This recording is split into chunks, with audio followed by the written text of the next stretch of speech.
What's up, freaks? This rip was brought to you by River. River's a Bitcoin company built by Bitcoiners for Bitcoiners the right way. There's no trusted third parties. They build all their infrastructure. They have free DCA because they know it's the best way to buy Bitcoin. So if you want to buy Bitcoin, you want to mine Bitcoin, you want to send Bitcoin over the Lightning Network, you want to plug into their Lightning Network API. If you're a developer, they're building all these tools for you. They also encourage self-custody. Again, they're Bitcoiners. They want to provide an on-ramp for you and then teach you and encourage you to take control of your own Bitcoin. And they're doing this. It's a beautiful company. If you do hold Bitcoin on the exchange, you can know for sure, since they don't rely on any third parties, they don't lend your Bitcoin out, they don't speculate with your Bitcoin. Your Bitcoin is held in a multi-sig wallet with 100% reserves. Okay? So go to river.com/TFTC, take advantage of the no-fee DCA. You set up your dollar cost average. You don't pay any fees on those buys. If you're a developer, they have their Lightning Network Services API that you can build on. You can send over Lightning. You can mine via River as well. You may have your exchange. You may be comfortable with it, but have you tried River yet? It's a question you have to ask yourself. If the answer is no, go try it. That's where all the Bitcoiners are hanging out. That's where I get my Bitcoin as well. River.com/TFTC. Thank you guys for listening. If you're listening on YouTube, please subscribe, set the notifications up as well. We're going to be putting out a lot of content this year. If you want to subscribe to the podcast feed as well, if you're not around your computer or not listening on YouTube, but you want to catch the podcast on the podcasting feeds, subscribe on your favorite podcasting app.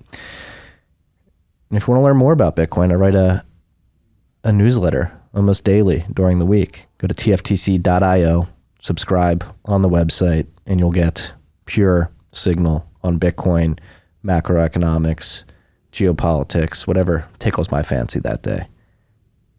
Thank you guys for joining us. Thank you for supporting the show.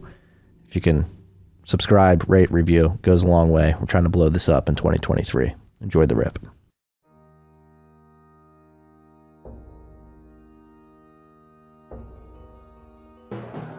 You've had a dynamic where money's become freer than free. If you talk about a Fed just gone nuts, all the central banks going nuts. So it's all acting like safe haven. I believe that in a world where central bankers are tripping over themselves to devalue their currency, Bitcoin wins. In the world of fiat currencies, Bitcoin is the victor.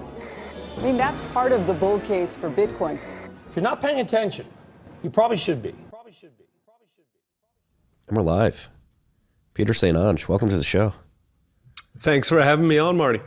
Thank you for coming on. Like I was just explaining, I've been a big fan of the content you've been putting out, your weekly roundup podcast. You're only 3 episodes in, I believe, yes, from sharing that publicly.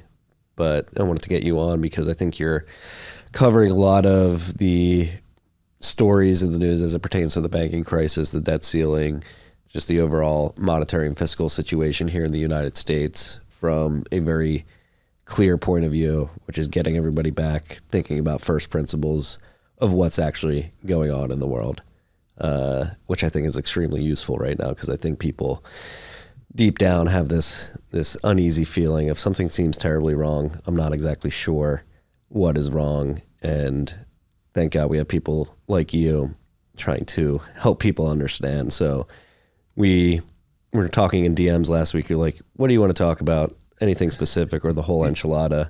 We're going to talk about the whole enchilada today because there's a lot going on and people need this information. So I don't know where we should start. Obviously, debt ceilings in the news. The banking crisis is going on, but just riffing off of the weekly roundup that you posted today, I think it'd be good to start. Towards the end, you talked about MMT and this whole concept of central planning, which I think is the crux of the issue of is what started all of the problems we're seeing today, whether it be the banking crisis or the debt ceiling. Yeah, I think you're absolutely right. MMT kind of kicked all this off. MMT itself has only existed for, 25 years or something. And MMT is really just sort of a custom version of Keynesian economics, which I think absolutely destroyed the world starting about 100 years ago. And the essence of Keynesianism is it's sort of built on the presumption that central planners can do economy better than the rest of us. And we've known for a long time, for at least 500 years since Adam Smith, that is completely false. That central planners, they are able to do one thing, which is just screw everything up that they touch. We have a natural experiment in the Soviet Union. For some reason, the optimism, is always there for them.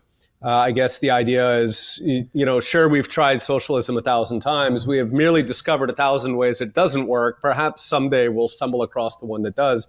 But, the issue, Keynesianism was really kind of part of this revolution in the country that shifted power towards the bureaucrats. And, sort of the first, it wasn't called Keynesian yet, but sort of the first instance of that was the effectively socialist economy that was imposed during World War I. And that had been deeply, deeply unconstitutional on every element of it. And, of course, they used the war as an excuse to impose near total government control. They literally had a bureaucrat. Like, if you wanted to come up with a new kind of shovel, for example, you had to get approval. There was like a department where they would look over your design and they would say, well, there's already a lot of shovels in the market and it would be wasteful to have too many. So, let's just go ahead and make sure that your shovel is actually sufficiently different. Resources were allocated according to which industry is important for the wartime effort. So this is kind of the carbon footprint permission economy that we're duplicating at the moment, but of course on steroids. Just across the board, you had absolute government control. The jerks who installed that thing, they got this taste of power that was just intoxicating, right? Running the world is very, very intoxicating, I'm sure. And they really spent the rest of their careers trying to recapture that. And unfortunately, they saw their next opportunity, which was the Great Depression. So they did it again. That was the New Deal, carried that all the way through World War II. And unfortunately, Dwight Eisenhower was, he was the president after the FDR-Truman combination. And Eisenhower had an opportunity to take us back to normalcy, back before the government took everything over. But by all accounts, he was just not that interested in politics. He didn't change much. And so now here we are, 90 years later, we are still living with the essentially fascist economy that FDR imposed on the country. So, just bit by bit, they've been running it along with bubblegum and baling wire. And I think all of us feel that at this point it's accelerating the contradictions in the system, the banking system, the monetary system, the centralization of decision-making on social policies, on economic policies. It really feels like these are coming to a head. It really does.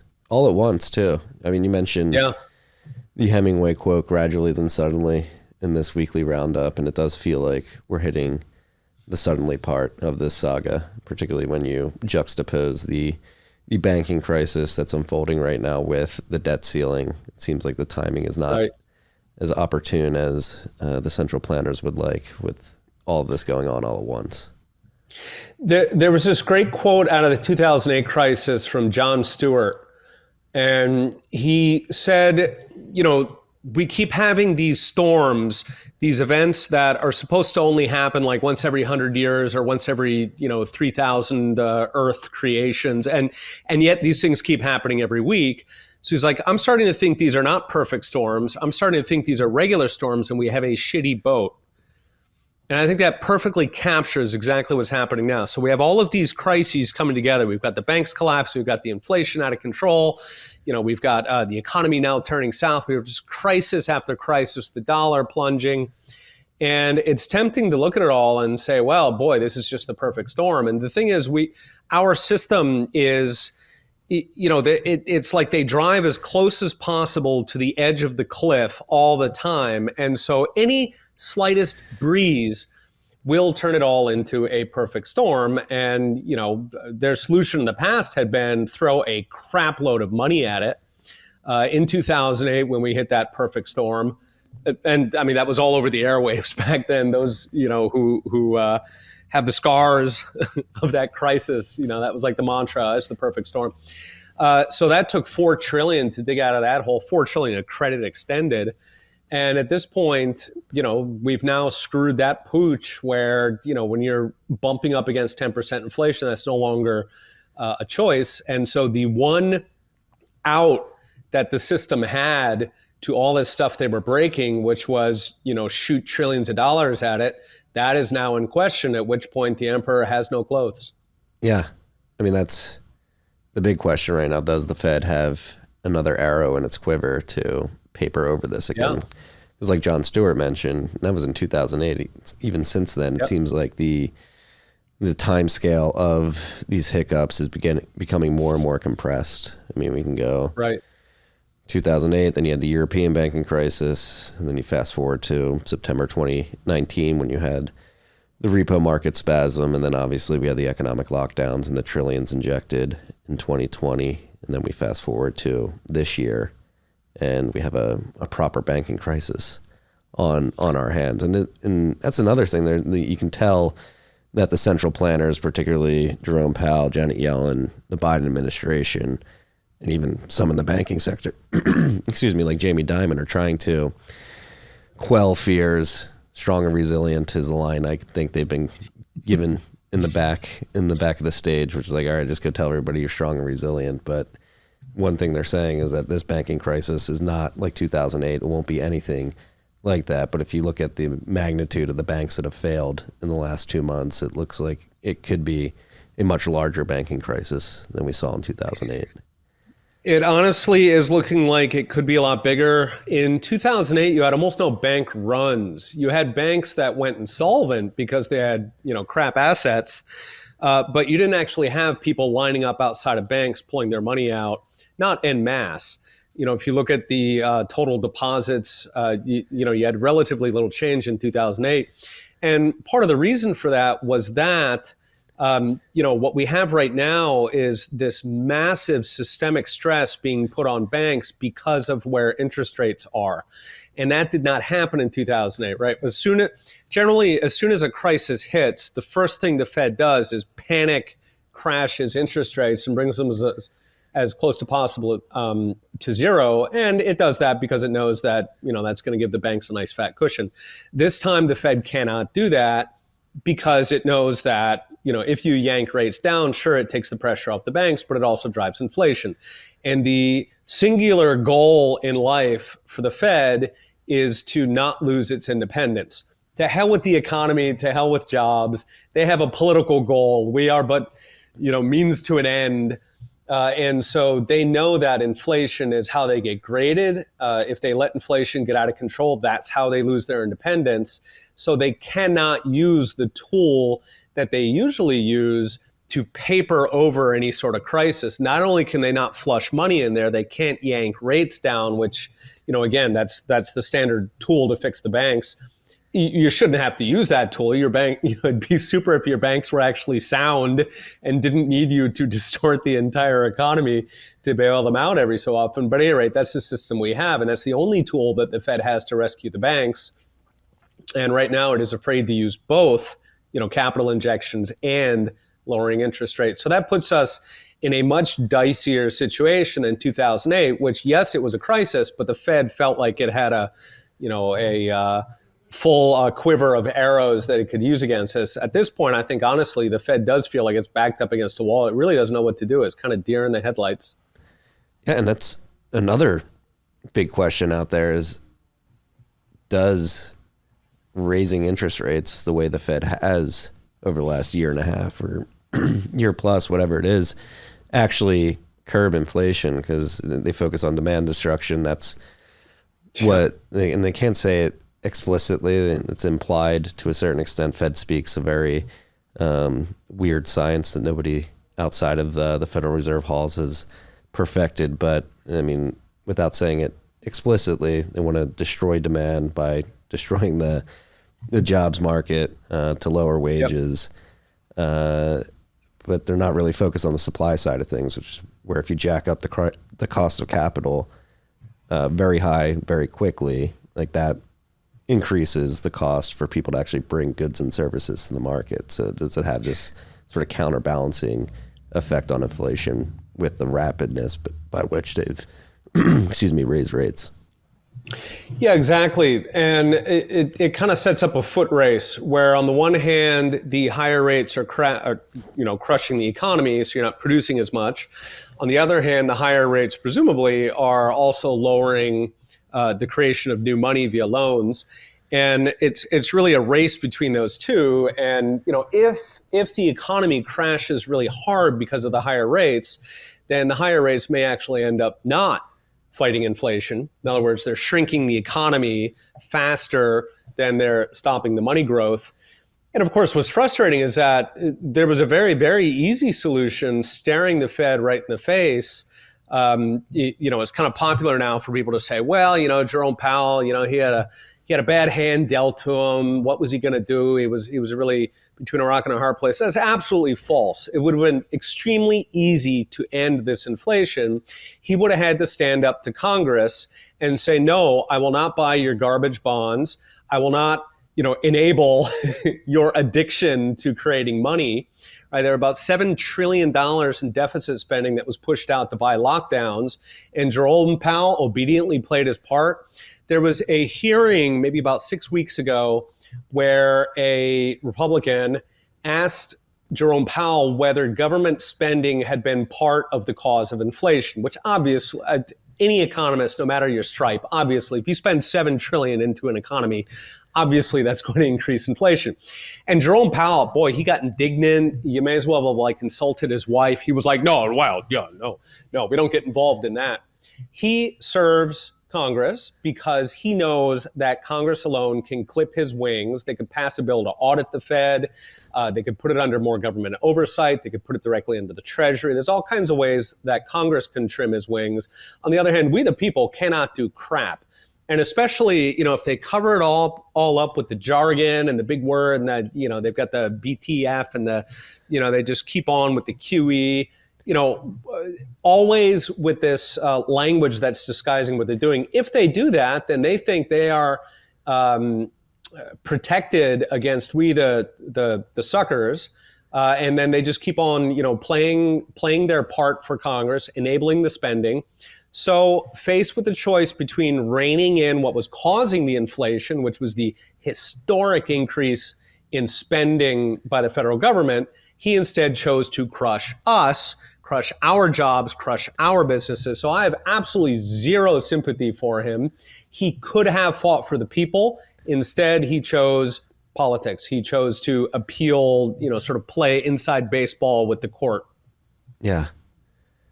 And here we are with the banking crisis. Right. And, now let's get to the fiscal side of things. Like with this debt ceiling that we're rapidly approaching, they just expedited the timeline to when we'll hit that to within a month. Mm-hmm. And that is because tax receipts are coming in well below expectations. And so, again, more central planning, creating these negative externalities throughout the economy on the federal government side of the ledger. They messed up the economy so much that people aren't making enough money to send the government back taxes to then support the programs that the government's putting all these budgets forth to spend on. That's exactly. I've got this, one of my favorite theories on why fiat is bad, why central banking is bad, which is that it divorces, in normal times, it divorces government from the economy, right? So like in the state of nature, government is a parasite, right? We do useful things, we create businesses, we engage in commerce, and then government can swoop in and steal little bits of it for itself. And while that's disgusting, on the bright side, it does mean that government has an interest in us being prosperous, right? So the government of Singapore has a much better lifestyle than the government of Cambodia, right? Because Singapore, they can expropriate so many taxes as a parasite that governments generally prefer to do that.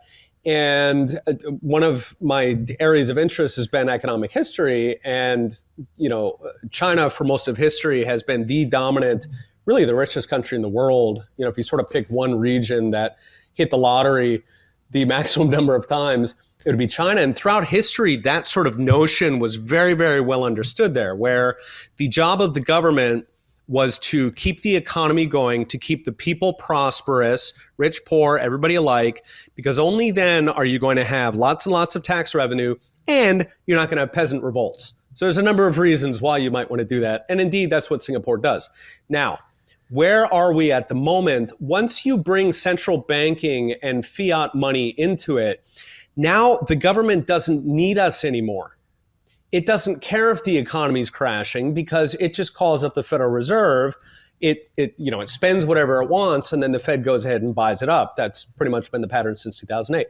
So at that point, the government can turn from a parasite into a predator, right? No longer does it care if we're eating because it eats just fine, thanks much. And in fact, if there's some kind of a crisis where the government can grow, even though it is destroying us, that's fantastic for a government like that, right? Because it can use the crisis to print up an enormous amount of money, let's say $7 trillion, and it really doesn't matter whether any of us even have jobs. Perhaps we're sitting at home voting for lockdowns. So COVID has been, just the sort of culmination of this horrific perverted incentive built into fiat, where the economy is almost the enemy of the government. And they went to town on that for going on 3 years now.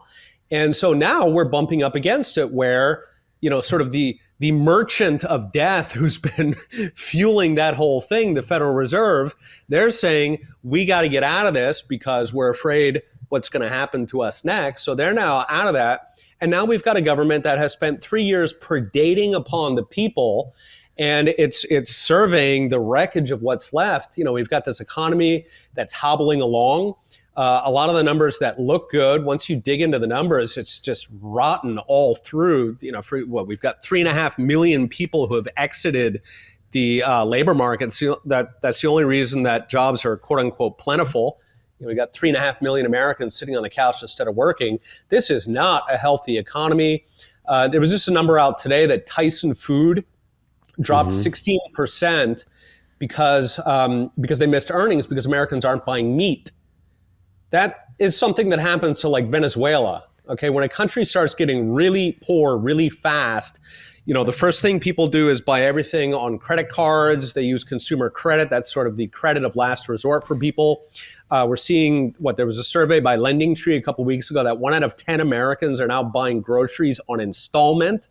And now we've got people who are going off meat as if we're going down a third world hole here. This is not a healthy economy. And given the administration, given the Fed, none of them have the vaguest idea how to get us back to something sustainable. Yeah, it's very disconcerting. And that's the other thing too. You mentioned like the labor market, the jobs unemployment came in at 3.4%, lowest it's been. Yeah, right. This century. And it's like you mentioned, the participation rate is probably something you want to mention when you're putting those unemployment numbers out. Shift to CPI, with hedonic adjustments and the base effect. It's a bit underreported. Like inflation's coming down via CPI, but is it actually coming down in your opinion? That is the big question. There have been a lot of adjustments to unemployment or to CPI numbers since the 1970s. And even just last year, if we used some of the 1970s methodology, we were definitely over 10%. We may have been above 15% year on year. If people were sharing all kinds of receipts online or talking about the things they were buying that had gone up 20, 30, 40%. And, whenever they would do that, others would come in and say, you idiot, here, look at the CPI numbers. But I think there's a lot of doubt on that. So they've absolutely been playing with the numbers there. This is a long tradition of governments. They constantly play with numbers. They play with the unemployment numbers, taking people out. They have a special definition where, in many cities in America now, we have sort of these tent cities springing up. Some people call them Bidenvilles. And all of those people who are just kind of, bent over on the fentanyl and whatnot, they are not counted as unemployed. I mean, unless they got up in the morning and went out and looked for a job and then perhaps got into the fentanyl later on in the day, those people are not counted as unemployed. And the reason is because the quote unquote official unemployment number, it only counts you if you are looking. So statistically, somebody who is literally spending all day, baked out on fentanyl, waiting for somebody to deliver a sandwich, that person is retired. Statistically, they are not unemployed. That is insane. So when we look around I was about a year ago, I moved down from a former sort of Rust Belt town in northern New Hampshire. It'd been a paper town. And, there are people all over town who they don't seem to be doing anything. But you look at the unemployment numbers, my gosh, it was like 2.2%. Boy, oh boy, people are being paid to exit the labor force. A lot of that is you've got extremely generous unemployment benefits that paid a lot of people more to sit on the couch than to actually go and work. The disability benefits now, there are a lot of states that are intentionally trying to push people onto disability because the feds pay disability, but the state has to pay welfare. There are all kinds of sort of games going on in there. And then there's the separate question of whether it's long COVID or something else, whether people, actually, like the bona fide number of permanently disabled people may have also risen. You've got all of these undercurrents that are very concerning. And when you put them together, just when you've got a 2-mile stretch of campers in California of, people essentially living out in the open, this does not look like an economy that is strong as hell. No, it doesn't. And how does this end? Like, are we in the end game? We talk about like gradually, then suddenly. When you take in the inflation numbers, Fed policy, the banking crisis, and this debt ceiling situation we find ourselves in, like, what do you think happens a month from now? Like, do you think they're able to solve that debt ceiling crisis? If it doesn't get solved, what happens? Like, and another thing I think about too, obviously we have the baby boomers all retiring now, so that adds an exacerbating effect to the sell-off in assets. It does not seem like we're in a position of power right now. Yeah, I think the sort of the smart money on the debt ceiling, I think, is that they're going to kick it. They're going to kick the can down the road again. They have done that so many times. I think they've raised the debt ceiling more than once a year, going on like 50 years. I mean, it's completely obscene. It is a farce every time. One could always dream that Republicans grow a spine, but I wouldn't count on it. So my guess is they get some face-saving cuts. There are a couple things in the Republican offer that are sort of gaming the numbers a bit. Things like unspent COVID funds that shouldn't really be counted as a spending cut. That should just be refunded as is. So there are a couple games in there where they've got room for negotiation without really making an impact. So if I had to guess, the can gets kicked down the road. There's some kind of cosmetic reductions in not reductions in spending, but reductions in the imaginary future spending. This is the game they play. So I do not think much is going to change there. And, certainly the regulators, whether it's the banks or sort of the economic policymakers, I think they're about as dumb as we've had in that office for a long time. And so they are not going to come up with any clever solution there. The question is just, do they break it really fast or do they break it slowly like they used to? Now, on the other hand, I'm extremely optimistic. One of the comments that I get online is, people are like, you're talking about the world being destroyed. Why are you so happy? And which, I mean, partly, gallows humor is the only humor we have left. So what are you going to do? But honestly, I am extremely optimistic in the long run for the reason that, one of the sort of basic concepts in Austrian economics, or really in economics broadly speaking, is that if you leave the people alone, they will fix it. All right. And so when people talk about the whole thing collapsing, for me, I don't translate that into, we're all going to be eating the pets and then we're going to eat each other. I translate that into the cavalry is coming. All right. When the system collapses, the people take it over. The people take care of violent criminals in their midst. We don't have to get into how that happens, but they do. The people take care of the economy. They start businesses. They, no longer have this gauntlet of gatekeepers and regulators and taxmen. PorcFest is an annual libertarian festival up in New Hampshire. And one of the things I love about going there is that there's businesses all over, man. This is like a campground. Right. It was just a standard campground last week, but now this week it's got little cafes with the Christmas lights, and it's got, kids selling ammunition. Well, I don't know about that, but anyway, kids selling things that kids don't normally sell. It's got all kinds of cool businesses going down that just sprang out of nowhere. Why? Because it's an unregulated environment, right? The local man kind of turns a blind eye because you're going to run a cafe for 2 days, whatever. That's cool. So for me, when I hear the system collapses, that makes me very, very happy. Thanks to the Second Amendment, I believe that people are going to be able to defend themselves if and when that time comes. And beyond that, I look forward to a very, very exciting rejuvenation and revitalization of the nation that gets us back to what our roots are, which is we fix it. We don't wait for some schmuck up above to fix it. We ourselves take it in our own hands.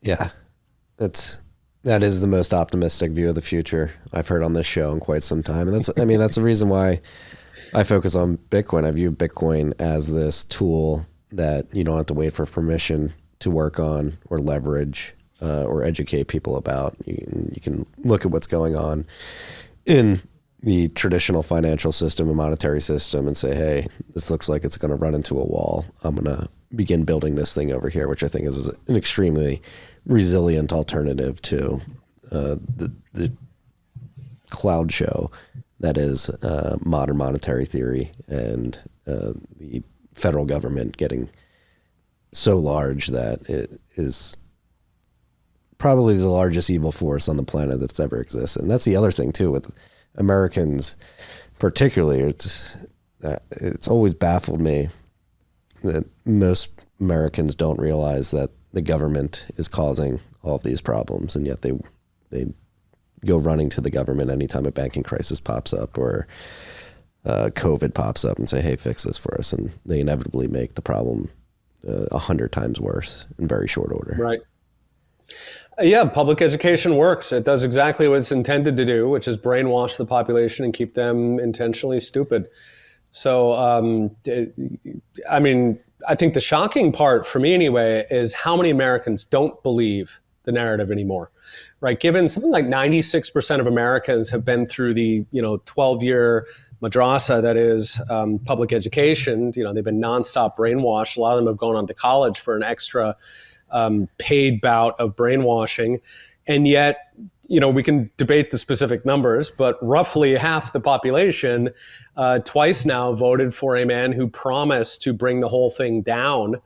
For me, that's the exciting part. And that's also, I think, why, as horrible as COVID, setting aside COVID, as the political reaction to COVID has been for many of us, the censorship, the violation of our rights, including religious rights, as horrible as all of those things have been, in a way, I'm very pleased that it happened when it did, because I feel like the government, the sort of socialist totalitarian forces, they've been taking over more and more of our society. They've been brainwashing more and more people. You can look on a variety of topics where public opinion is generally not, on almost any topic, it's moving towards the sort of state-favored opinion.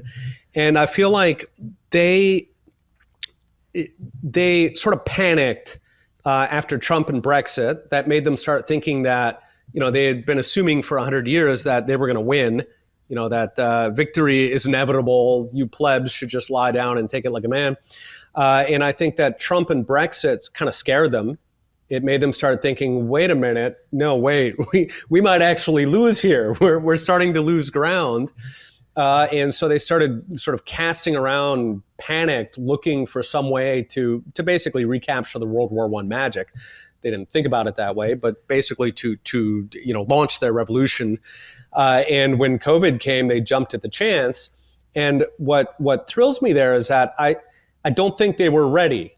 Right. I think they were planning that this long march through the institution, they were going to keep going. They would continue brainwashing.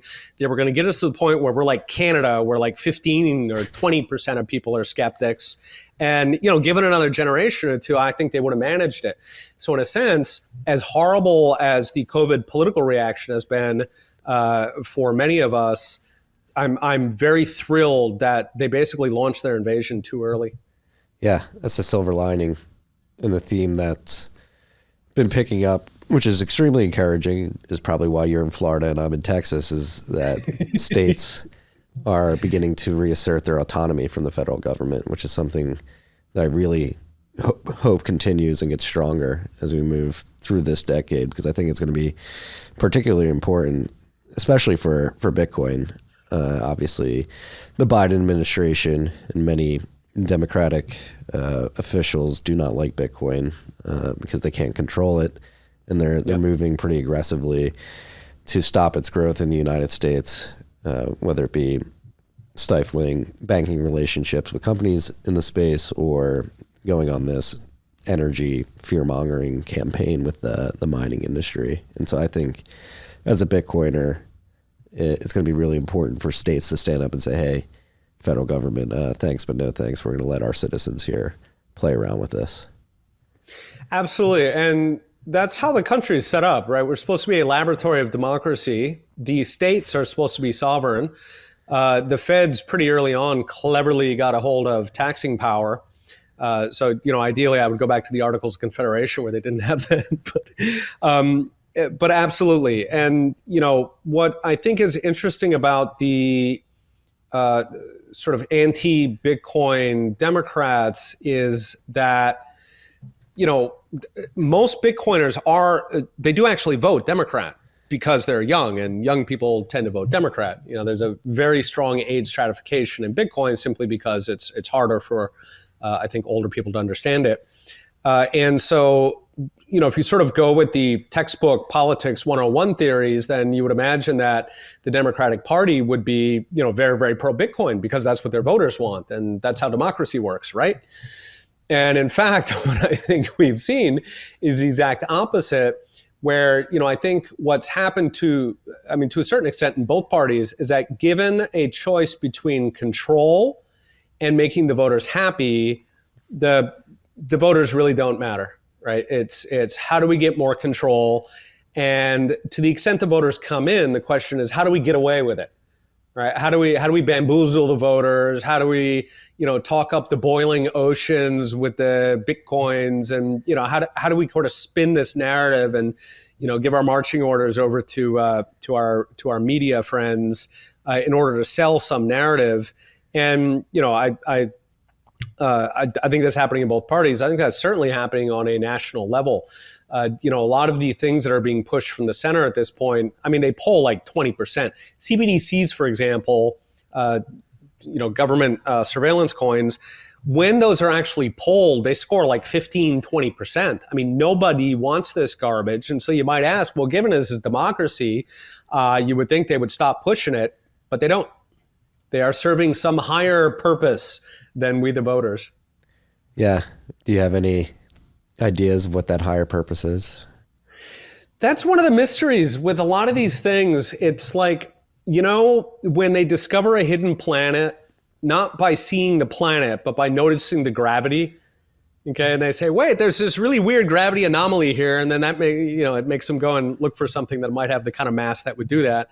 And on a lot of these topics, you look at it and you're like, who the heck is pushing this garbage? I don't want to get you in trouble, but anyway, there's a number of social issues that I'm sure listeners can imagine. I'm not worried about getting in trouble, so. Sorry? I'm not worried about getting in trouble, so you can feel free to speak freely. All right, there we go. So, stuff like gender, you've got to be kidding, right? Like, where is this garbage coming from? What is the hidden planet? on CBDCs, right? I mean, who is into this stuff? Sort of these redefinitions of, core values in society. This is not the voters who are asking for this stuff. So where is it coming from? And throughout, it's a challenge to discover kind of the hidden planet that is exerting these forces. And, I think if we sort of gather it and sum it up all in one, the left has morphed from a pro-freedom party that prioritized the little guy. There are still particular politicians who I think see their job that way, but I think that it is largely morphed into serving money, right? This sort of Potemkin, astroturfed $billion agenda. And that agenda is largely driven by which special interests are getting a cut. And traditionally, I think there was a lot of that in the Republican Party. They were not very good at it. So I think those special interests changed horses. They basically upgraded to a faster horse, which the Democratic Party obviously is. It's much, much better at what it does. Now, of course, both political parties want to share in that. They're both perfectly happy to eat at that trough. So neither of us are our friends. I think throughout history, there's always been a tension where the voters want one thing, and both political parties are trying to give the voters the absolute minimum possible so that they can maximize their take from donors. So, in each case, I think the donors are a different gang. They're pushing whatever crap the donors particularly want. It has little to do with what the voters want. And I think that people like you or I think our job is to sort of survey things. We are not beholden. We don't have special interests who donate. Even though my day job is heritage, we take 1% of our money from corporations. We do not even know who they are. We have strict rules. We must they have no contact. We have nothing. And so that to me is much, much healthier. And our job is to, serve as a counterweight, sort of saying the emperor has no clothes, pointing out that a lot of this stuff is basically astroturf that's billionaires pushing in, green energy or whatever they're making money on this week. Yeah. It almost seems like a form of Maoism has taken over the United States. Like we're caught up in this color revolution where the powers that be, the influence, the donors, whoever's behind it, they're just trying to disassociate the American populace from the truth, whether it be the transgender stuff going on. It's like you're trying to make us believe like there isn't an XX and an XY chromosome in biology that defines a man and a woman. Whether it just be like disinformation, believe the experts, like you have to listen to these people. Like, and if you say anything out of line, we're gonna kick you off the internet. I mean, we've been kicked off of YouTube a couple times in the last year for talking about the vaccine particularly, but I don't know, everywhere you look, and then if you know history, particularly if you study how Mao came up and what they did during that color revolution, there's a lot of parallels going on now, which is disconcerting, and it feels like something that we need to get ahead of and say, hey, people, you're being emotionally manipulated to be cattle herded into this Orwellian future built on a digital panopticon. Yeah, I think that's very well put it, and that's exactly what we're going through. Was the Cultural Revolution? They wanted to destroy everything old. The goal was to deracinate people by cutting them off with their history. There's a concept, for example, which I'm like 50, so this is all fascinating to me. But apparently, there's a concept among younger people of the film bro. And what the film bro does is he goes and watches like Pulp Fiction or Fight Club or, American Psycho. He watches older movies that are apparently not approved, and he's like into that, and it makes him kind of weird. And, point being that there's this sort of clear lining up of, what is the approved media, and then what is the sort of verboten. I think their goal here is to keep going and basically put a line around that so that any of that unapproved material, to try to keep that away from people, because it's problematic. And I mean, just in every single detail, that is precisely what was done in the Cultural Revolution in China. They burned all the old temples. They, were very aggressive about pushing back against your parents because your parents would have these old-fashioned points of view that were left over from the feudal, evil society. They are absolutely implementing that. Now, I think the good news, again, is that they launched their revolution too early, right? The ground was not fertile for such things, and I don't think they'll take root. And the evidence is that, if anything, we are gaining converts on the skeptic side. So there are people like Jordan Peterson or Elon Musk who they did not think of themselves as, counter mainstream. I mean, Jordan Peterson was a psychology professor. Generally, you don't get there, but he was religious, yes. So, that did set him apart. But they did not see themselves as sort of torch bearers for to fight against the elite. And yet, the elite, it sort of feels like they're moving the goalposts so quickly that you are getting a lot of people who are coming over, I think, to the side of the skeptics. So in that sense, I am very optimistic. Again, on gender issues, on a lot of social issues, there seem to be more people who are willing to express alternative viewpoints. In other words, the trend is moving, I think, in our direction, towards the direction of skeptics. If they had launched their revolution 30 years later, like Canada, I'm not sure that's the case. Canada, I think that the people who complain in Canada, to a substantial degree, they complain alone, or certainly among Bitcoiner Canadians, a large number of them have left. So I think that's where we would be if they had sort of chosen their timing on their own schedule. Yeah. And then you have Bobby Kennedy. He's polling at above 20% right now, a couple months into his campaign. It's very... He's really exciting. I mean, he's got, there's a perfect moment for him. Biden is so useless. The question at this point is, now we test the hypothesis whether does the media carry water for, say, the Democrat Party, or does the Democrat Party carry water for the media? Right? In other words, has the media actually taken the country over in a coup, and they can ultimately decide. So I think it'll be fascinating. If one wanted, like the Democratic Party itself, I would think might want to go with Bobby Kennedy because, he's a centrist. He's a heck of a lot closer to Bill Clinton, which was kind of a winning coalition. I don't think either Kennedy or Biden have quite the charisma or the interesting resume of Obama. So, I don't think that's within their reach. But certainly if we look at the Clinton model, they should go with Kennedy. On the other hand, Kennedy's got a lot of points of view that the media does not like, for example, alternative energy or vaccines, things like this. So I think it'll be fascinating over the next year. So far, and correct me if I'm wrong, but so far it seems like the media is sticking with Biden and they're not interested in this sort of Clintonian reaching out across the aisle. No, I mean, they've gone as far. I don't think they plan on having any primary debates, which I think I don't know. That's a very pro-Biden position, yeah. Yeah, I don't know if they're like afraid of Biden speaking or they genuinely just don't want outsiders getting in. Yeah.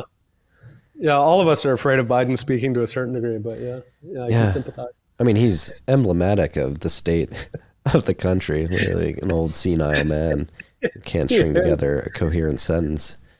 And yes. How far we have fallen.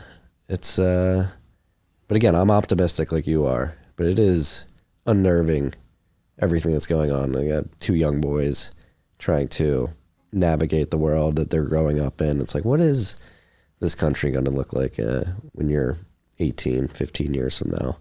Like, can we fix things by the time you're becoming an adult? It's something that's in my mind constantly. And again, why I focus on Bitcoin is I think that's a big tool to do that. But again, if we're reaching the then suddenly part and the federal government, as we know it, fails to maintain their grasp of control, how quickly do you think American citizens working within a truly free market could turn things around?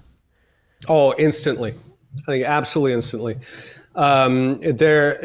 Hollywood for forever has sold this narrative that, whenever there's a major crisis, you got to wait for, the policemen to show up because everybody's at each other's throats.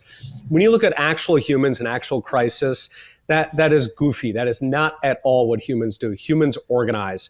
They are so impressive. You take something like a plane crash, if you have survivors, like in the Andes, and people come together, they fix crap immediately.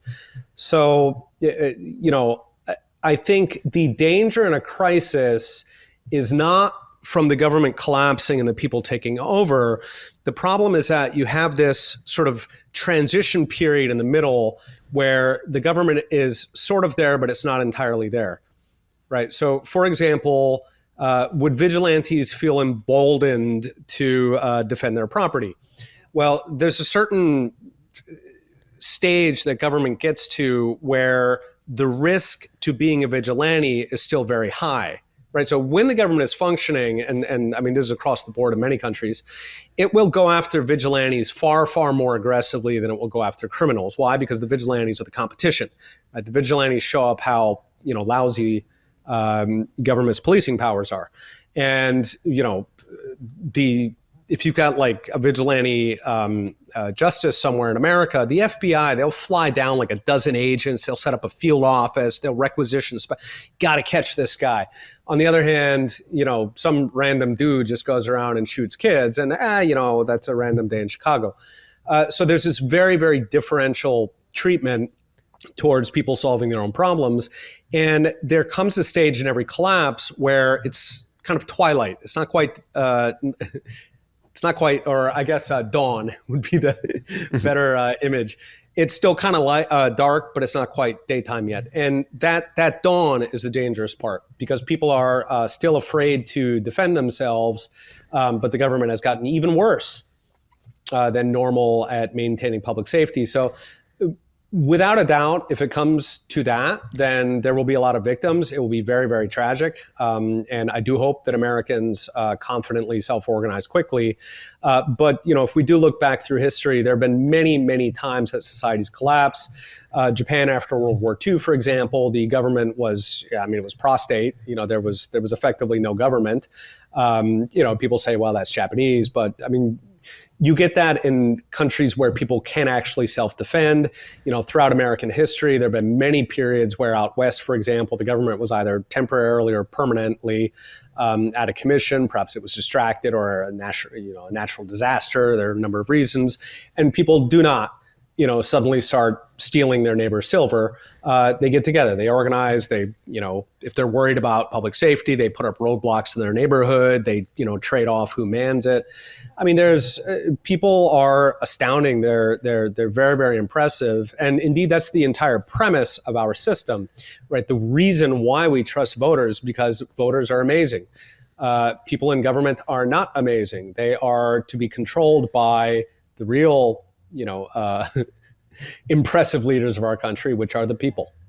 We forget that because so much power has been taken away from us, and because government schools sort of try to indoctrinate us into thinking that we serve the government. No, the government serves us. Why? Because we are better than them.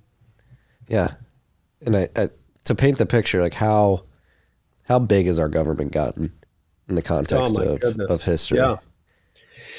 Yeah, it spends at the federal level about a third of what we take. So in other words, if you work and then you add state and local, and that brings it up well past 40%. So if you wake up 5 days of work, 5 days a week and go to work, 2 of those days are for the government. You are working for the government. Everything you earn that day is going directly to the government. You get none of it.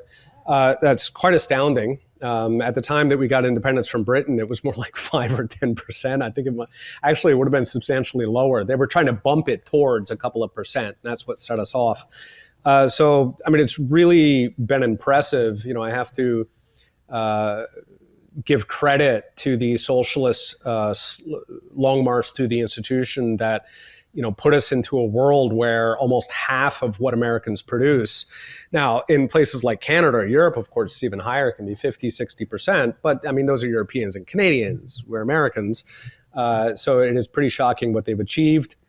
If you go on to look through just all of the economic choices we make, the social choices, how we live our lives, there are an increasing number of areas where you have to ask a bureaucrat for permission. One of my favorite examples, just kind of paint a picture of what things looked like before, I mentioned earlier that there was kind of an economic revolution in the country where the government took over around World War I. And if we look, if we ask what did life look like before that, one of my favorite examples is that Yankee Stadium used to be built in a way that you could see the games from the houses around the park. And so what people would do is they would reinforce their porches and they would put railings up and, benchers beachers. Is that it? Yes. Anyway, they would put seating up there. And then, people could come into the house and climb up and they could sit there and watch the game. And, mom would be cooking something downstairs and you'd have beers, of course. And so, I mean, just kind of get an idea of how the country worked before the government took over. You could do any kind of commerce you wanted. If you wanted to start a business, if you wanted to sell something, now you were still subject to common law, right? So, if your product was unsafe, there was a reason they were reinforcing their porches. They didn't want to hurt anybody because the legal system was very, very strict with you if you actually hurt somebody. But that was just common law. That was not some bureaucrat deciding this. That was just, longstanding negligence rules that have been around for thousands of years. You did not have this regulatory gauntlet, this bureaucracy where you had to ask them for permission. And getting back to that, sort of back of envelope, if I had to guess how much that government bureaucracy, that sort of permissioned economy has taken from us, back of envelope, I'd guess we'd be about 7 times richer today, which, a 7-time difference in wealth is roughly the United States versus Bolivia. Okay, I mean, we have lost a ton to this bureaucratic superstate, and that's not even getting into the inventions that we don't have, right? I mean, almost everything that we call technology today was invented over 100 years ago in the late 19th century. Every single thing that Elon Musk deals with, and by all accounts, Elon is dealing with the cuttingest edge of technologies, all of those were born in the late 19th century. We are coasting on fumes. Let's see, electricity, magnetism, rockets, computers, cell phones, via transmission of data. Every single thing that we call technology was born in basically between 1870 and 1910, and then it had gone through little tweaks along the way. To give an example, we had all of the ingredients for the internet by the 1950s, something called Ethernet. And, they were using it to route around offices. The government actually banned any commerce on it because they had funded it. They had funded it by pouring so much money in it that it stole people off of the projects that were actually trying to commercialize them and put that on the government projects that were explicitly banned from using.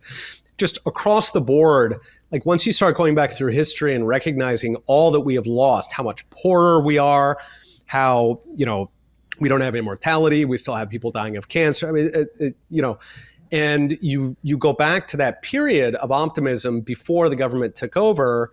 And I mean, you can see it, if you read science fiction like Jules Verne, you've got all these images of the future where everybody lives forever, they're forever young, you've got the flying cars, you got the robots, you got the whole thing.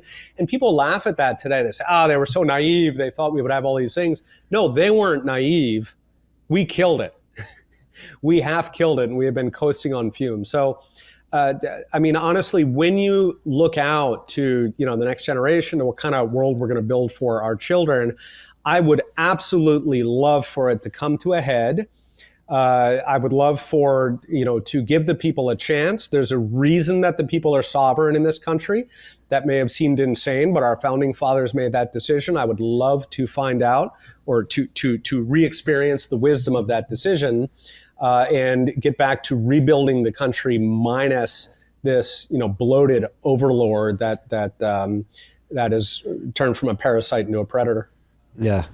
And it's extremely frustrating, obviously, tax season. was upon us a couple weeks ago, and you pay your taxes and you see that 2 days of your 5-day work week just going straight to this behemoth predator.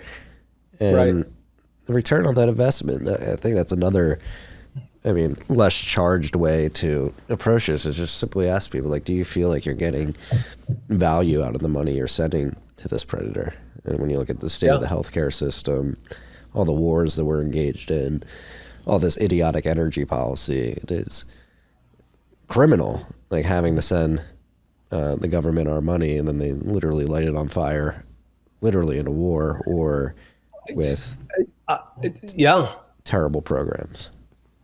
Yeah, I was going to say, I would literally prefer that they light it on fire. The issue with starting a war, part of it is the cost. Part of it is, of course, the lives, what that does to our political system. Universally, certainly during the Cold War, whenever we go to war with somebody, we import their system. We don't spread freedom. We import authoritarianism. This was true, our response to the Soviet threat. We're now seeing it with this so-called TikTok ban, Patriot Act 2.0. So we import the authoritarianism. So honestly, if it was just a question of taking the money and lighting it on fire, I would take that in a heartbeat. By the way, it would then, of course, cause deflation, which would make all the rest of us richer. But it's not just that the government wastes the money; it's that the government actively uses the money to destroy us. And that's not even getting into, if you're paying a bureaucrat salary, like an EPA guy, to go out and try to find random species that nobody's ever heard of, or they actually invent species. They'll take a species that exists in a lot of places, and they'll call that no. This is a southern Kansas grouse, you see, and this is endangered, and so we must protect this. There are games that they play in order to get control. So the issue is not just that we're paying that guy's $100,000 salary to go and invent new species in order to close down businesses. It's not the salary. In fact, I would pay the guy the salary to stay at home. If he would just get out of there, like quit, go home, that's fine. You can be retired for the rest of your life, and we will pay your salary. Just get out of the EPA and stop destroying the economy. Yeah. No, with energy policy too, particularly, it's for sure. Energy is the base layer of the modern economy that we have of life. Energy. You go back to caveman, like literally eating meat to energize yourself, to go figure out how to invent the wheel. Like, it is the most important part, and we seem dead set on destroying our energy infrastructure in some weird way to appease this idea of a cataclysmic climate crisis that I earnestly don't believe is actually real. And again, we look over to Germany, you look over to Europe, and we can see exactly what's going to happen here a decade from now, because they started this at the turn of the century. And like, when it comes to Bitcoin mining, like, I own part of a company, and we're going up, we're finding stranded natural gas wells that aren't being maintained. They're leaking methane into the atmosphere. We're putting a generator on them, mining Bitcoin with them. Like, that is a free market solution to the stranded well problem that exists throughout the country. Yet the government doesn't want us to be able to do that. Yeah, and that's what's so funny really across the board, is that what they claim to be fighting for is not actually what they fight for, right? So, if you take, you see a lot of it in energy, but the stranded production you're talking about, flaring, right? So if you're just letting things flare out, that is very, very bad for people who live nearby. It's bad. If you accept that CO2 is a pollutant, then obviously it's bad for that. So even under their own premises, they should be doing everything possible to try to get Bitcoiners in there to capture that. Of course, it's a similar issue across all of renewable energy, where a lot of these things are built basically as boondoggles or as, political payback for donations. And so they're built in the middle of nowhere, or they're built incompetently, like, the wind is great here, but nobody lives there. In which case you're going to lose a crap load of it through the transmission lines. They're just built in a very sort of central planner way. But the thing is that Bitcoin can actually take advantage of that, can turn that frown upside down, right? They can actually take all of those useless boondoggles and do something good with it, which is maintain the monetary system. So, there are tons of opportunities, and I think it's sort of a tell from the allegedly pro-environment policymakers, where when you present them a solution to their problem, right? They're concerned about CO2, or they're concerned about, breathable emissions from flares. Okay, they claim to be concerned about those things. I believe they're concerned about those things. And yet when you come in with a solution, as soon as you say Bitcoin, it's weird. It's like they have this phobia, perhaps because the issue for them, yes, they care about whatever topic they're selling at the moment, but the sort of bigger issue for them is almost this religious belief that the only way to save the world is to centralize power in the government. That the world is like a classroom of juvenile delinquents where, if you let the kids, if you leave them alone, they're going to burn the place down and, kill each other. And so you've got to have the teacher in there. You got to have a strict teacher in there to straighten them out. And I mean, I think honestly, they see the world that way. Perhaps they're trained that way because of public schooling. And so when you come in and you say, okay, you've got these goals, here's a solution. And they say, no, that involves the juvenile delinquents. My God, no. Yeah. No, and like the adults in the room, the politicians, opining on all this and really trying to centrally plan the economy. That's the other thing too. Most of them have never actually worked a day in their life. And they don't know they wouldn't know how to solve these problems. Right. Like even if they weren't in the government, because they've never actually, that's the other thing. When you get to like information theory and you have all these people in DC making these broad brush decisions for the whole country, like they're literally removed from the source of information that would allow you to make positive economic decisions, like where they need to be made. Like just from that like hierarchy and that topology of how information is controlled centrally in DC, and they make controlled decisions off of this data that they're completely dislocated from. It's very frustrating. It is, and in theory, the solution would be for them to reach out to business people and get input from business people. Of course, that relationship takes about 5 minutes to turn into a crony relationship. Business people are no dummies, so they'll say, oh, wait, I got a senator calling me for advice? How could I possibly take advantage of this situation? So if we take financial regulation, for example, I mean, politicians are very open about, let's say, well, we're not bankers, so we got to listen to the bankers and see, well, what could possibly go wrong, my man? And it's an impossible problem. I mean, once you have power, there are only two ways to wield it, either ignorantly or corruptly. There is no other way. And therefore, the solution, the thousands of years old solution, is don't have power. Leave it to the people. So rather than making regulations on finance, you let entrepreneurs create products. You let the tort system handle any kind of deception or fraud or violence or anything like that. And other than that, you let consumers, who are not juvenile delinquents, they are the sovereigns of the republic, they are the ones who the government works for, you let them choose what they want regulation, what they want regulation to look like, what they want the economy to look like, by making their own choices, not by having some overlord coming in and telling them, choosing what's best for them. Yeah. And how do you see Bitcoin playing into all this? Do you see it playing it at all? I think in the near term, it is, I think, mostly a lifeboat, partly, just because it does take time to learn about it.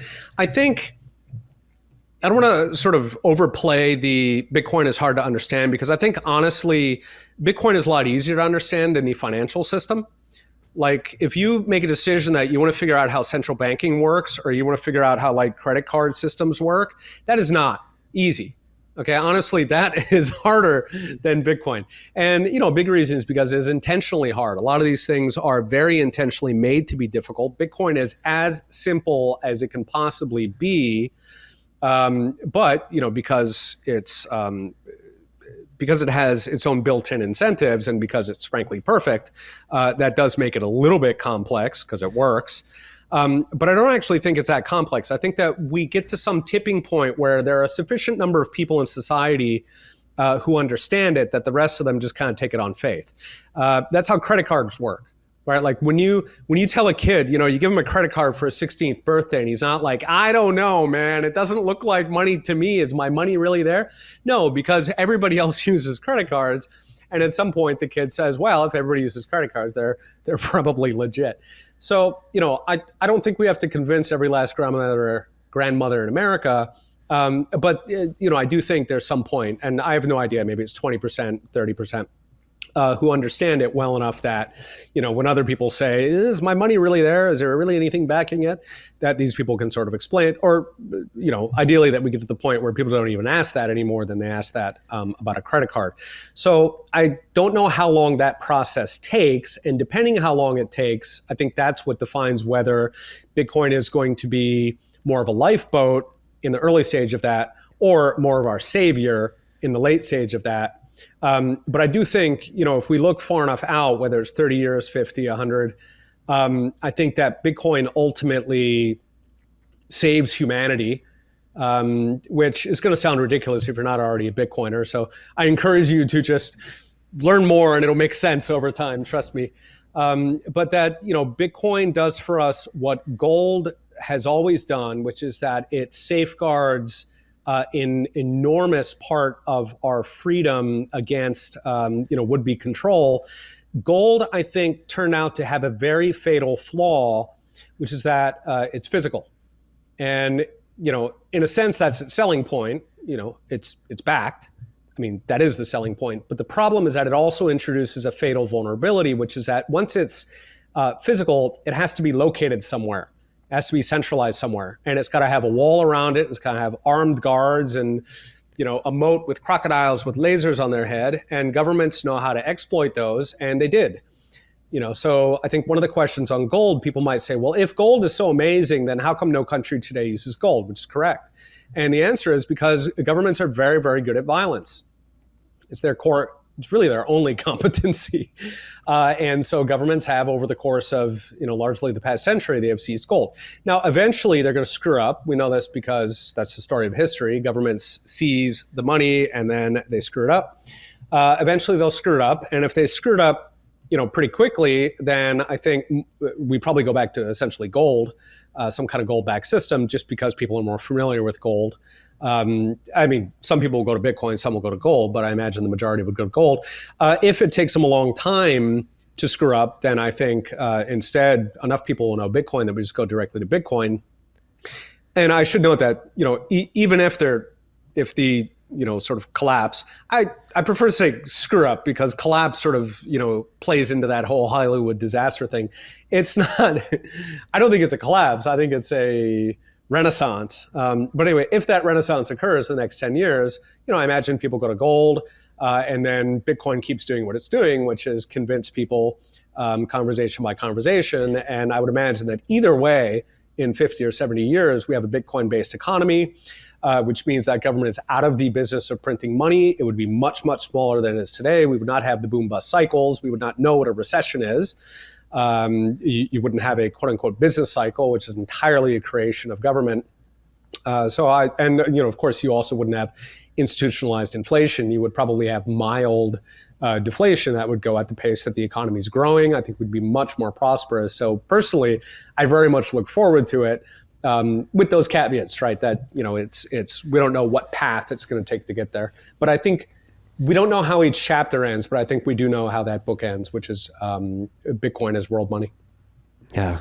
No, I really like explaining Bitcoin as complex because especially when you juxtapose it with the incumbent monetary system, like systems can be complex or they can be complicated. And actually, right. We want them to be complex. Is systems that are complex usually are emergent systems that you have this incentive structure that the system grows up within, and then it turns into a complex system like Bitcoin with 21 million cap. Miners produce the blocks, nodes run the consensus rules. You have a difficulty adjustment. You know what's coming when. It's very simple to understand, but it is a complex system, whereas the Federal Reserve system is extremely complicated. You have all these new debt facilities, and only certain privileged entities or individuals can get access to particular parts of the system. We were joking before we hit record about Krugman coming out and saying, hey, it's really good that people don't understand this because we don't have to explain it to them. They just take it at face value and we can do what we want. Right. So when it comes to like Bitcoin, it's not really learning what Bitcoin is. It's more unlearning that you took for granted that money just worked a certain way, and you actually never took the time to properly understand it. And the government money, quote unquote money you've been using your whole life, isn't actually money. And even on sort of the retail day-to-day level, so like, Bitcoin fundamentally is what people think money is, okay? If you own a Bitcoin, it is your Bitcoin. It is not, rehypothecated. It is not, it is not an imaginary Bitcoin that is fractional reserved. If it's yours, it's yours.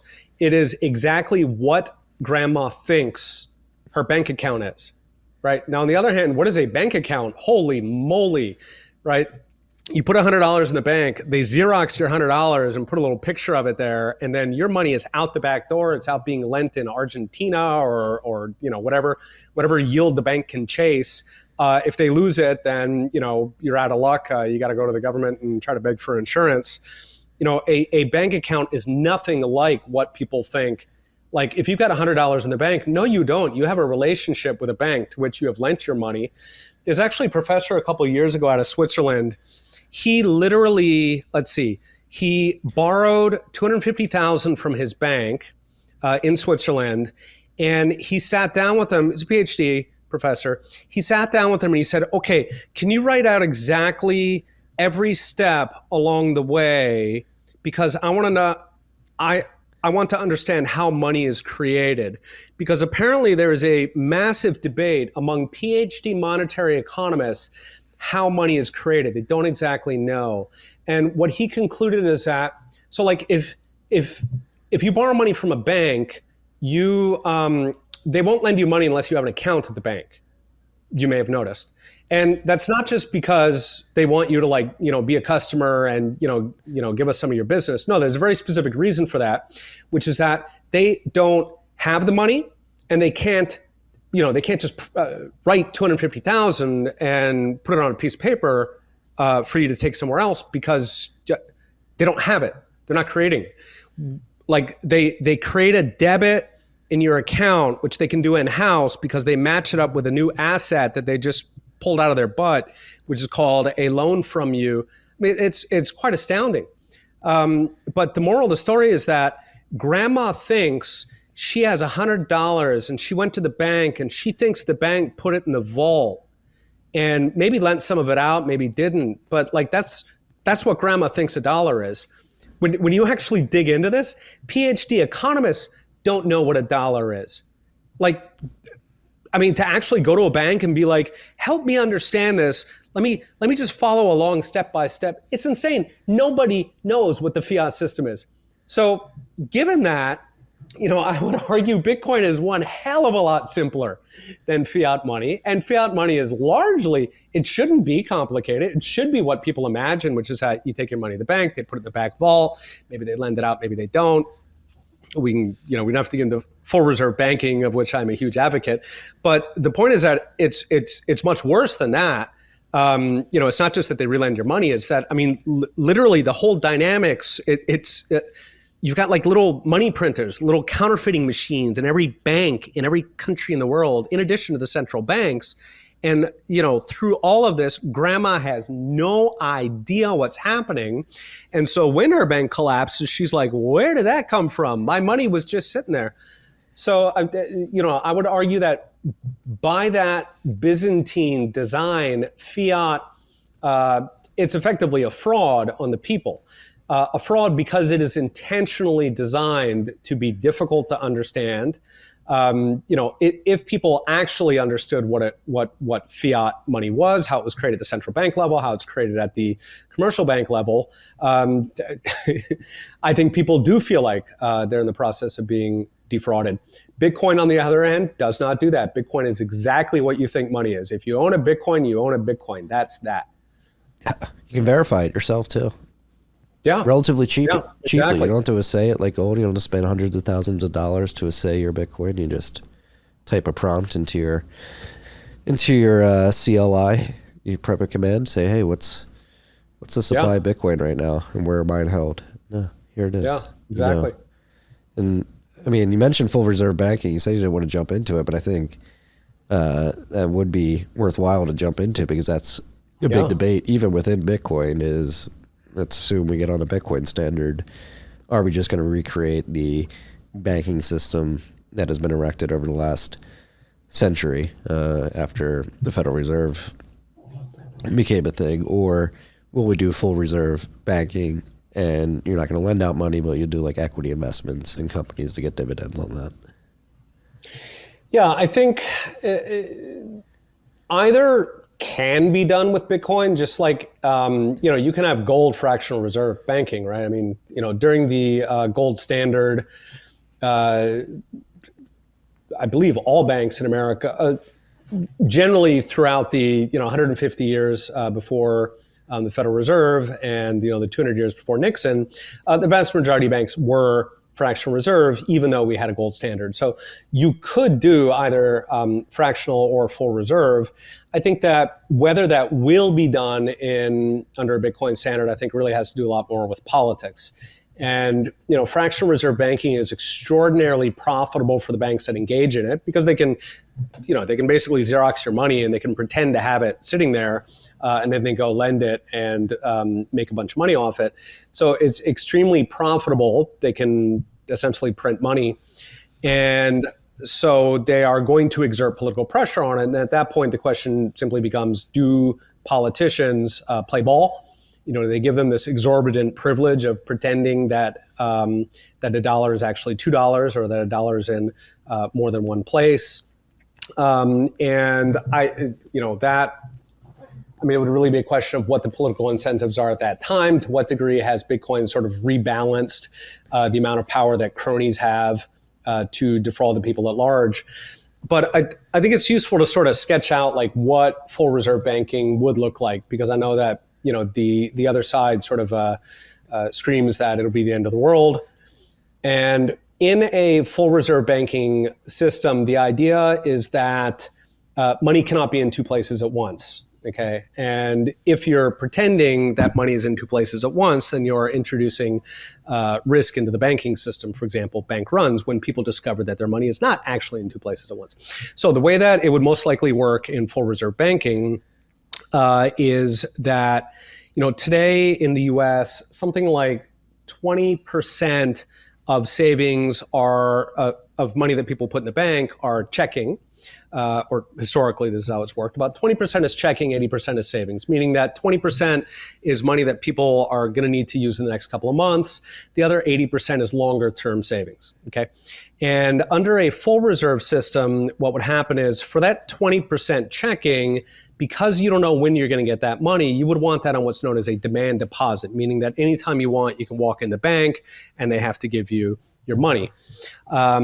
And for that demand deposit part of it, that would have to be in the vault, right? If the bank is telling you that your money is immediately there, then your money has to be immediately there. Otherwise, it's fraud. They are lying to you. They are telling you something that is not true. On the other hand, in full reserve, that other 80% that Americans are generally saving for longer term, well, there the bank would try to offer you attractive interest rates. So they might, pay you 4 or 5% in order to keep your money in a time deposit. So most Americans don't know that as a CD, a certificate of deposit. So in full banking, you still have the lending, right? 80% of people's bank savings would still be lent out. You would still have entrepreneurs. You would have business loans, car loans, mortgages. You would have all that good stuff. You would have 80% of it. The final 20% would actually be sitting there in bank vaults as backing, so that if people did want their money out, they'd come and take it. And historically, when you have full reserve banking, in fact, nobody does take their money out. You don't get bank runs. Why? Because it's easier to, carry your money around in little bits of paper than it is in gold coins, for example. So, the reason people use banks in the first place is because they were doing a saving or a service of storing their savings. Maybe you don't want to walk around town with 20% of your life savings in your pocket. You might get pickpocketed. For whatever reason, the point is that if people are not afraid that banks will collapse, then the system is perfectly stable. Why would you take your money out? Your money's doing just fine. The instability comes from, in the fractional bank system, so contrasting with that full reserve system, in that system, banks get to pretend that all of your money can be withdrawn immediately. It is not on time deposits, it's not on CDs. You don't have to wait a month to get your money. Your money can all be withdrawn immediately. But of course, this is a fiction because banks have lent out your money. It's often Argentina, or it's with some Silicon Valley startup or something. Your money is not there. And Americans empirically don't understand this. They don't know it. And we know that from opinion surveys. We also know that just from behavior. If you go to Walmart and they're out of eggs, right? You don't call your wife, oh my God, cash in all the Walmart gift cards. Walmart is done. We got to get our money out of there, right? You don't do that. Why? Because you're confident that Walmart's going to have eggs tomorrow. Right now, the exact equivalent is that when you go to the bank and you say, hey, let me get my money, if the bank told you, we're out of cash, but we'll have some cash tomorrow, people would flip, right? Why do they flip on that? Because they don't understand that's how a bank works. It is how a bank works. Banks have, they have a little bit of cash coming in here and there. They're basically a conduit. But the point is that the banks deceive people by claiming that their money is available on demand. And the reason they do that is so that they can lend the entire 100%. And once you multiply that through the entire banking system, through the magic of reserve, what's the term? I'm forgetting the term now. Anyway, through the magic of fractional reserve banking, they can then multiply that money 10 times or more. Currently, reserve requirements, through which are zero right now. Right, exactly. So traditionally, they can effectively multiply that money 5 or 10 times by basically passing it around and all having a turn with it, pretending that it's all there in their bank. Each of them put up a Xerox of your dollar in their window. And so that would lead, in theory, to a 5 or 10x increase in the money, in practice, something like a 4x. But nowadays, of course, statutorily, ever since COVID started, there is no reserve requirements whatsoever. So in theory, a bank could just keep going and going. They don't have to put any of that money in the vault. And so if you take that among multiple banks, you basically get 1 over reserve requirement, which is 0, which is infinite. Right? So we're in a very dangerous place. But sort of the moral of the story for me anyway is that, the instability of our banking system, a large part of the boom bust cycle, because banks create most of the inflation in the economy via fractional reserve, the boom bust cycle, the recessions, the inflation, almost all of this is coming not even from the Fed.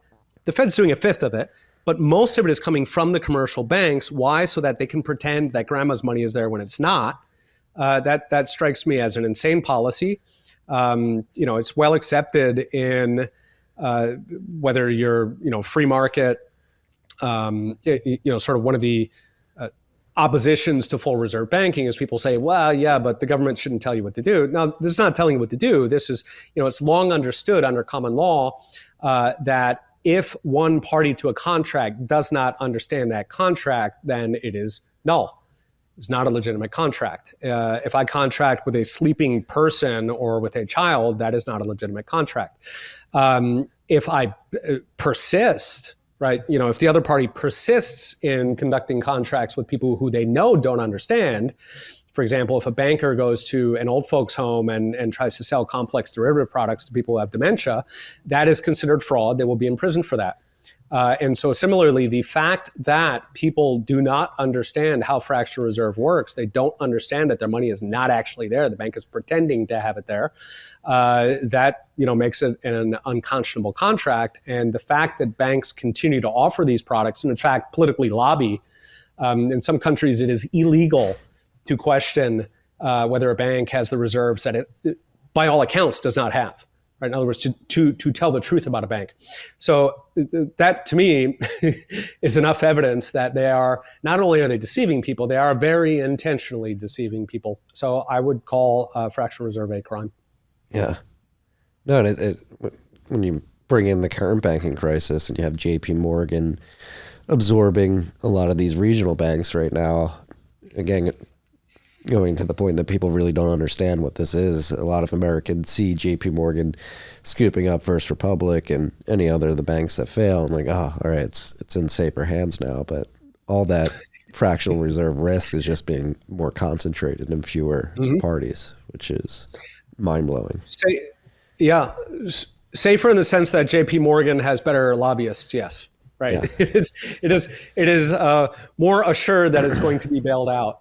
And, in a sense, they set that in motion intentionally with the too big to fail, right? Once you draw a line in the financial system where you've got the guys who we're going to save no matter what and the guys who we might let die, I mean, you have, set in motion. I mean, at that point, it's just a matter of time until the entire system is going to concentrate on the side that has the immunity. Well, and then you find out they're actually not too big to fail, like something that is seeped in no sense of logic will fail eventually. So that's another part of it, that whether you call them too big to fail or now they're calling them systemically important financial institutions, like they're getting slapped with that label, making people complacent and feel like, all right, that's good. If everything concentrates here, the government will bail it out. But the government's not going to be able to keep doing this into perpetuity. And that's exactly the risk, is that you sort of tie all the banks together into a convoy to the point where like nobody goes down until everybody goes down. And when everybody goes down, there's absolutely nothing that you can do to save the system. And, because, I mean, of course, as you say, the banks themselves are perfectly capable of failing. And in fact, they seem to be getting very good at it. This has been essentially twice now in 15 years. So the banks absolutely fail. What they mean by too big to fail is that we, the taxpayers, are going to foot the bill for now and ever. We, the livestock. And there's a point where, we can't bail them out. But I think what's interesting is that there's actually a much, much earlier point where the livestock say no thanks. We saw that in Greece, for example, and this has been coming up in the debt ceiling discussions, whether there's a point that America might default. And a lot of the emphasis there has been on, well, is the debt sustainable? Can we handle it? What percent of GDP? No, that's not the question. The question is, at what point do voters decide that they would like the government to default? Because there is a $31.5 trillion gem lying there for the voters to pick up. That's about $250,000 per household in America, just lying there for them, like a freebie, if they simply say, let's default. And, we saw that in Greece during the sovereign crisis in Europe in, 2010, 2011, where at that time, so Greece defaulted on its debts, and it crushed the economy, partly because Greece was in that twilight where the government was just functional enough to stop growth. And during that period, what's interesting is that Greece had been handing out a smaller amount as a percent of its economy in debt service to foreigners than the U.S. does all the time. In other words, Greece did not default because it had to. It defaulted because it was tempting. A political entrepreneur saw an opportunity, and he got up and talked about, the greedy Germans, and enough Greek people liked that narrative, and they eyed all of that sweet, sweet default cash, because it's very attractive to default, particularly if the U.S. Who's going to make you pay? If the U.S. wakes up one morning and it defaults on all its bonds to China, you in what army, pal? So that I think is kind of an interesting question. I think that we're going to get there a lot earlier than people imagine, because the conversation is focused on, can America pay its debts? That's not the question. The question is, do American voters want to pay that debt? Do American if you break down the debt by the source, right, a certain amount of it was the war in Afghanistan, a certain amount of it was, handouts for, to buy votes or for, environmental policy or whatever, you can sort of dig in and break up each of those trillions and see exactly what it bought us. And I think for a lot of Americans, they might regard that as not a legitimate purchase. That was not something that they actually wanted to buy. I mean, I think you and I probably would feel that the entirety of the debt, those are not things I actually wanted. And so I think a debt crisis, I don't think it's going to come this time because I don't think people are angry enough.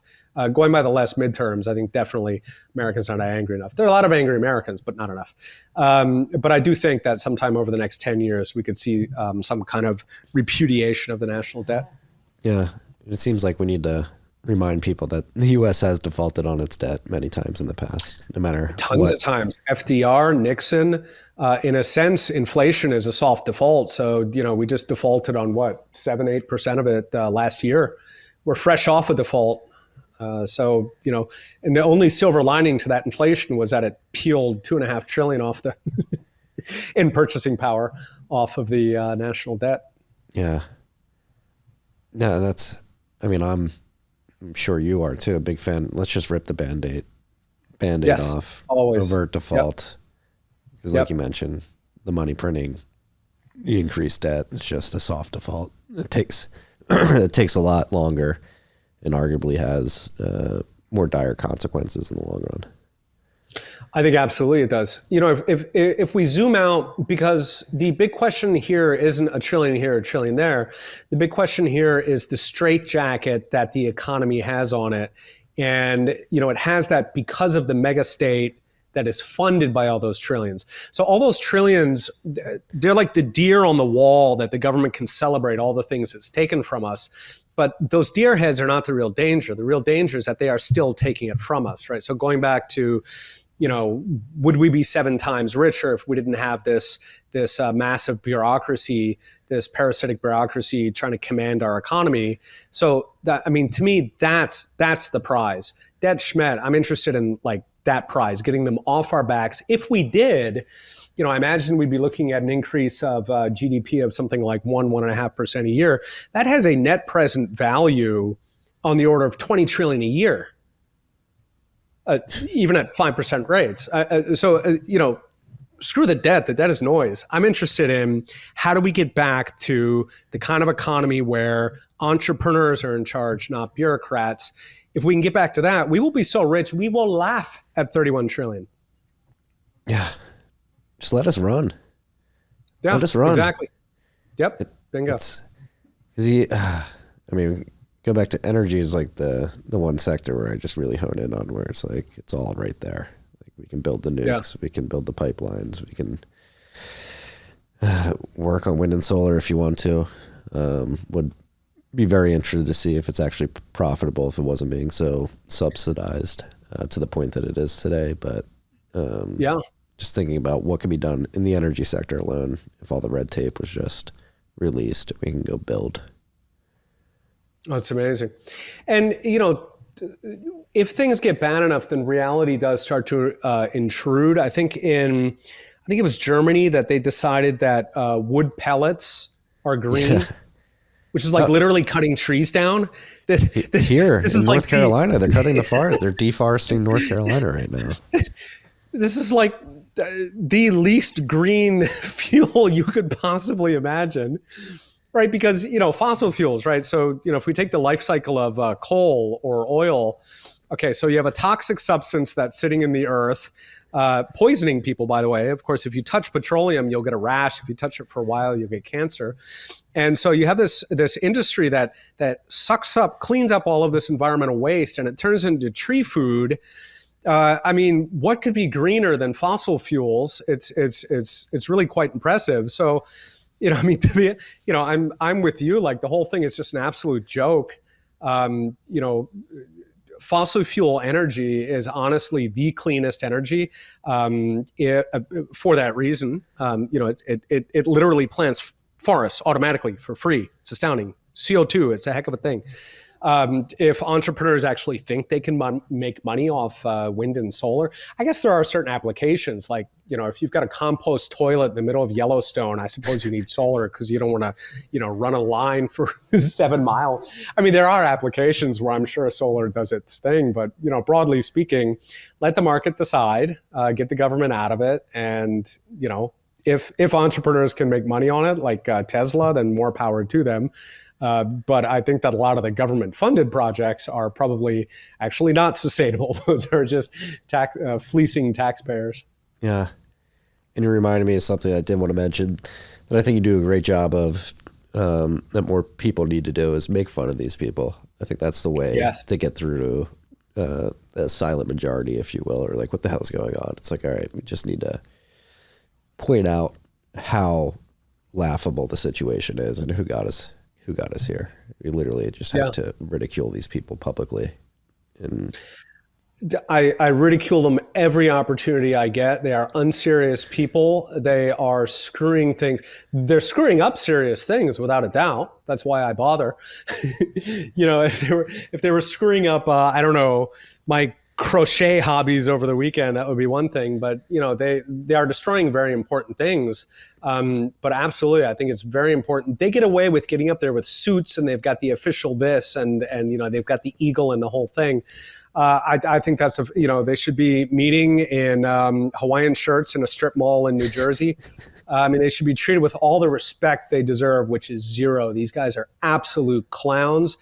They work for us. They should be treated like that. Maybe they should, at least wear blue overalls. I don't want to insult blue collar workers and implying, but nonetheless, they should, they have no right to get up there with suits and act like they actually know anything. And they certainly have no right to have any authority over we, the sovereign people who we make the laws, we vote. This is our country. Without a doubt, every chance I get, I ridicule them. Yeah. It's astonishing to think what you just said is somewhat of a revolutionary act these days, is reminding people like you are in control. They're supposed to work for you. Yeah, right. This is your country. They are your employee. And in fact, if you communicate, if you run for office, if you advocate to get a law passed that they have to go into Congress in Hawaiian shirts, they have to do it. They are your plaything. Play with them. That would be the ultimate troll if we actually got that through and they were forced to. They're free to quit by all means. Yes, right. Yeah. I wish they would have.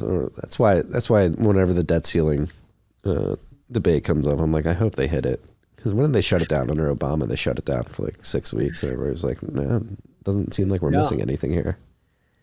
Yeah, well, they have this game they play. They actually have a name for it. They call it Washington Monument Strategy, or sometimes it's called Firemen First, where they will cut the most popular spending possible, right? So they always close the Washington Monument. They'll take money away from the firemen and the police and the school lunches and Social Security and Meals for Wheels, right? So like the tiny, 2% of the budget that is totally popular, they'll be like, that's all we can cut, man. No, seriously. We can't cut the government pensions, the federal worker benefits where, they can retire at 42. Can't stop the war is totally impossible, not going to happen. So all of the other trillions of spending, absolutely impossible to cut. And instead, they use the kids and grandma as human shields to protect the rest of the budget so they can keep feeding their activists and cronies.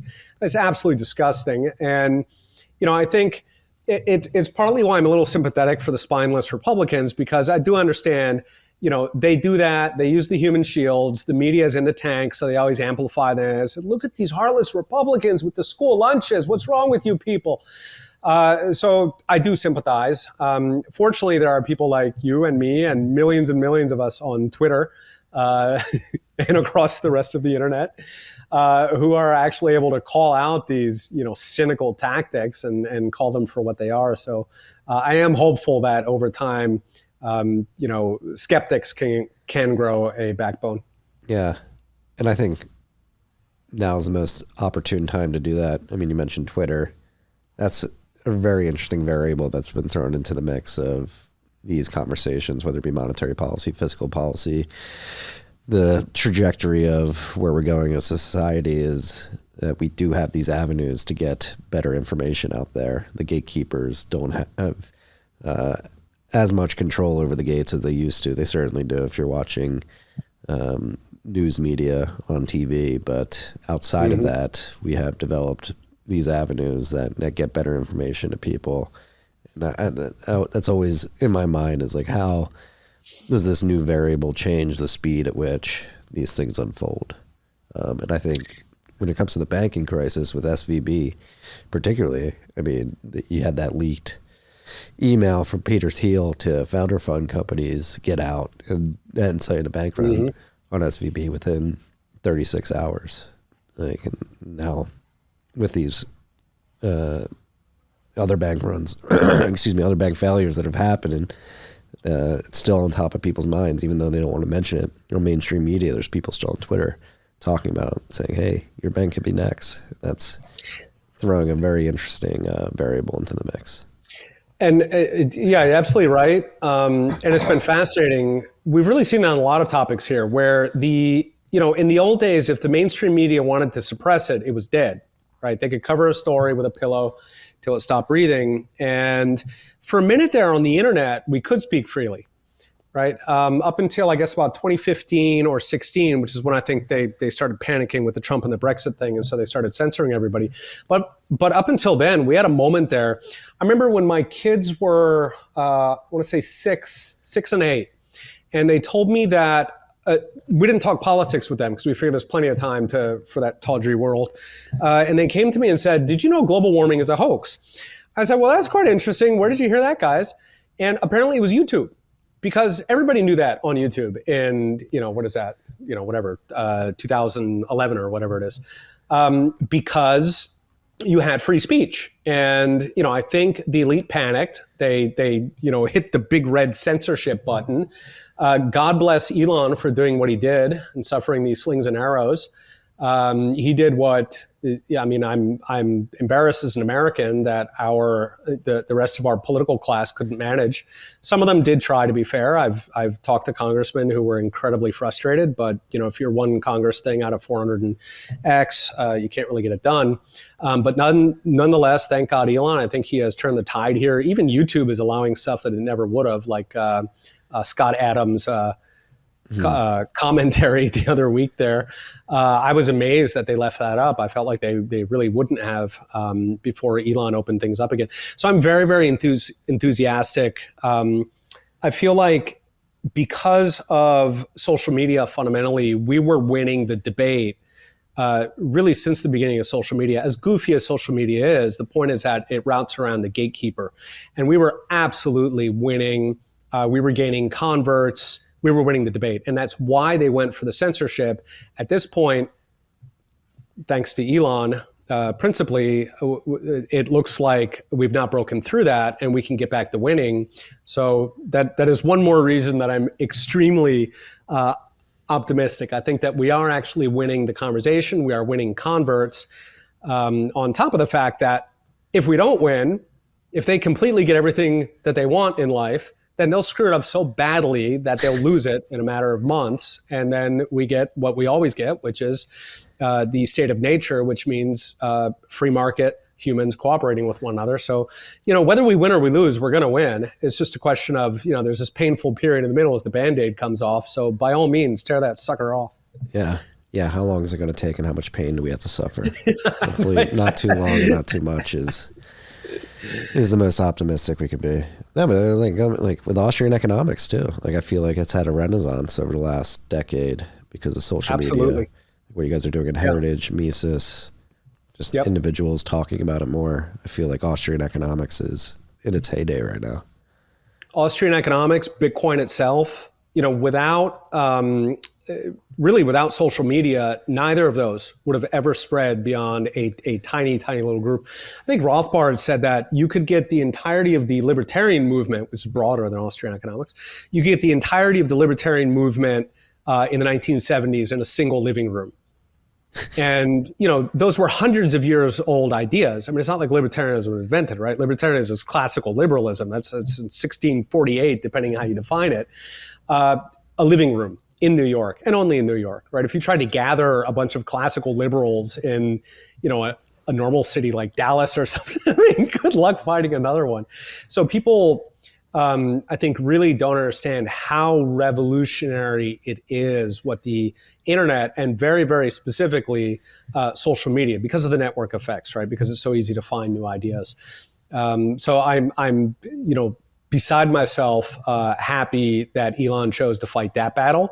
And I do think that, at this point, a lot can happen between now and then. The other side does have a lot of budget to use against us, but broadly speaking, I'm very optimistic. Yeah, but they're destroying their purchasing power as they increase that budget too. So it's beautiful. Yeah. Diminishing return of marginal utility for that budget. For sure. Yeah, absolutely. Yeah. Yep. Well, Peter, I know you got to run here. But again, I want to thank you. I think your ability to express first principle ideas as it pertains to economics and everything going on in the world today is extremely impressive and valuable. So any of you freaks out there who have not found Peter's content, I highly recommend you go follow him, go subscribe to his podcast. What else should I point people to that you're working on? Generally, I hang out on Twitter. That's where I do most of my thinking. It's actually where I get most of my ideas because there are so many freaking smart people on Twitter. So that's mostly where I hang out. I got a podcast, got a Substack, and that's pretty much all I can do at the moment. And then of course my day job over at Heritage. Heritage Foundation has changed a lot since the last bailout. We are a heck of a lot better. We have a really, really solid economics team. So I do hope that you'll come over and check out some of the stuff that we're fighting for. And then, of course, Mises. So Mises Institute, if you're interested in economics, if you're interested in freedom, they have tons of books there. All of it is free. They literally buy up the copyright and just give it away for free. So, you can get your Rothbard, your Mises, your Hoppe over there. Yeah, go check it out, freaks. Peter, thank you very much. It's been an absolute pleasure. Marty, thank you for having me. You're one of my heroes, so I love what you do and keep on doing it, man. All right. Well, thank you. Peace and love, freaks. Take care.